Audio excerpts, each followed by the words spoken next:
सरकार खुद स्वीकार कर रही है कि देखो भाई पेपर लीक तो होगा, पेपर लीक हम नहीं रोक पाएंगे। तो कैसे हैं आप लोग दोस्तों, स्वागत है आपके मेरे एक न्यू फॉलो वीडियो में।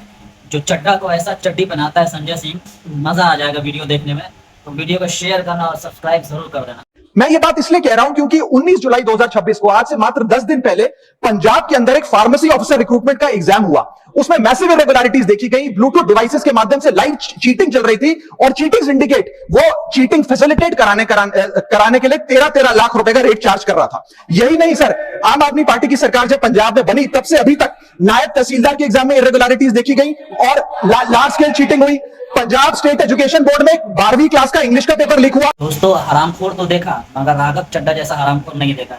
जब से ये दल बदलू बना है ना दोस्तों, ये अपने ही पहले जिस घर में रहता था उसी घर को ये बंदा खराब कर रहा है। दोस्तों कमेंट में जरूर बताना कि आपने ऐसा हरामखोर देखा है, और देखा है तो कमेंट में जरूर बताना। पीएसटीटी स्कूल टीचर रिक्रूटमेंट का एग्जाम का पेपर लीक हुआ। पीएसपी के जॉब ऑफिसर का रिक्रूटमेंट का एग्जाम लीक हुआ। एग्रीकल्चरल डेवलपमेंट ऑफिसर की रिक्रूटमेंट का एग्जाम लीक हुआ। और ऐसा कोई रकम नहीं बना है, ऐसा कोई पैसा नहीं बना है जो राघव चड्डा का चड्डी ना उतार सके।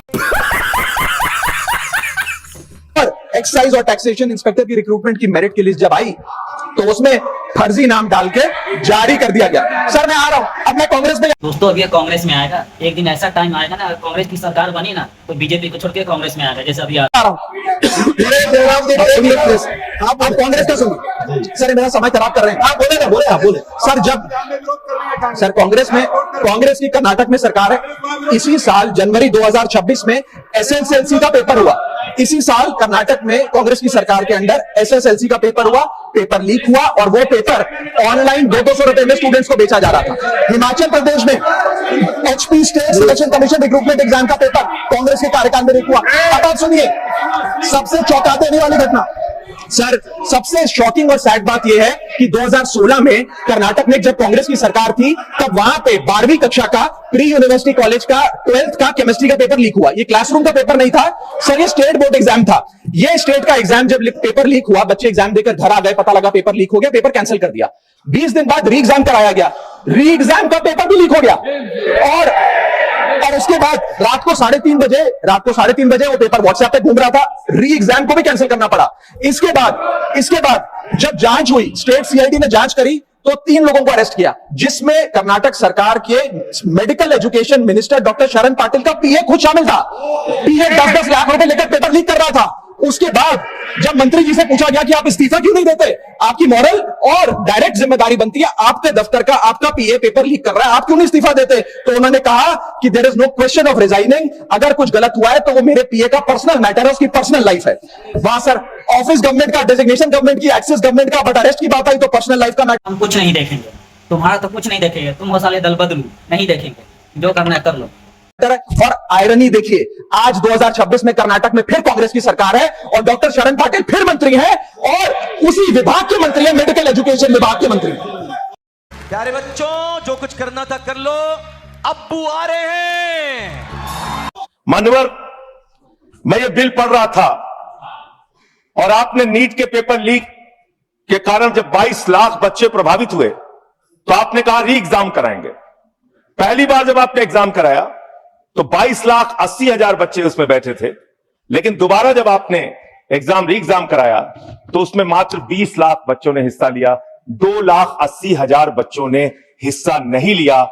अब बोल ना भाई चड्डा, तुम्हारे जैसे चाटने वाले नहीं है इस दुनिया में। उसका 2.5 लाख बच्चे का जो नुकसान हुआ कौन देगा?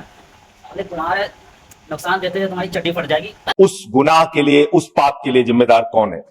कारण नरेंद्र मोदी है। दूसरी बात मान्यवर, यह बिल देख के मुझे लगता है कि सरकार खुद स्वीकार कर रही है कि देखो भाई पेपर लीक तो होगा, पेपर लीक हम नहीं रोक पाएंगे, पेपर लीक होगा। हत्या के खिलाफ सख्त कानून बनता है, बलात्कार के खिलाफ सख्त कानून बनता है। तो कोई हत्या का अपराधी होता है, बलात्कार का अपराधी होता है जिसको सजा मिलती है। कहां सजा मिलती है संजय सिंह, कहां मिलती है सजा? रेप करने वालों फिर आ जाते हैं बाहर, उनकी स्वागत फूलों से होती है।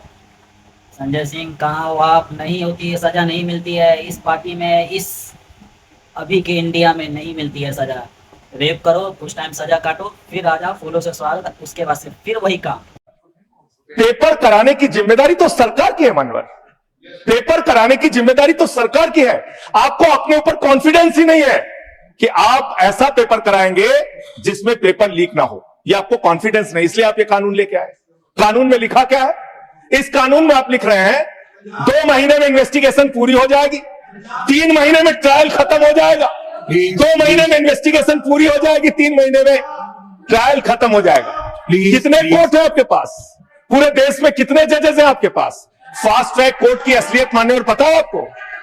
2.5 lakh cases fast track court के अंदर पेंडिंग पड़े हुए हैं। यह आपकी हकीकत है। फास्ट ट्रैक कोर्ट की हालत यह है, एक लड़की एसिड विक्टिम, शाहीन नाम है उसका, 15 साल तक फास्ट ट्रैक कोर्ट में उसका मुकदमा चला और 15 साल के बाद सारे के सारे आरोपी बरी हो गए। वही चीज तो मैं भी बोल रहा हूँ, इंडिया में बहू बेटी बिल्कुल भी सेफ नहीं है। आप तो शाहीन की बात बता रहे हैं, इतनी ढेर सारी लड़कियों का रेप होता है। आज रेप होता है, कुछ टाइम के बाद वो आरोपी फिर से बाहर आ जाता है, फिर से वो वही काम करता है। इसका कोई कानून नहीं, एक ही कानून होनी चाहिए, रेप करने वालों की एक सजा, सब तन से जुदा। क्या फास्ट ट्रैक कोर्ट की बात आप कर रहे हैं? गुमराह करने की बात आप करते हैं। तो वीडियो पसंद आया होगा तो वीडियो को शेयर करना, लाइक करना और शेयर जितना से ज्यादा हो सके वो करना और सब्सक्राइब कर देना। भाई को सपोर्ट करो और दिल से लव यू। नेक्स्ट वीडियो का इंतजार करना।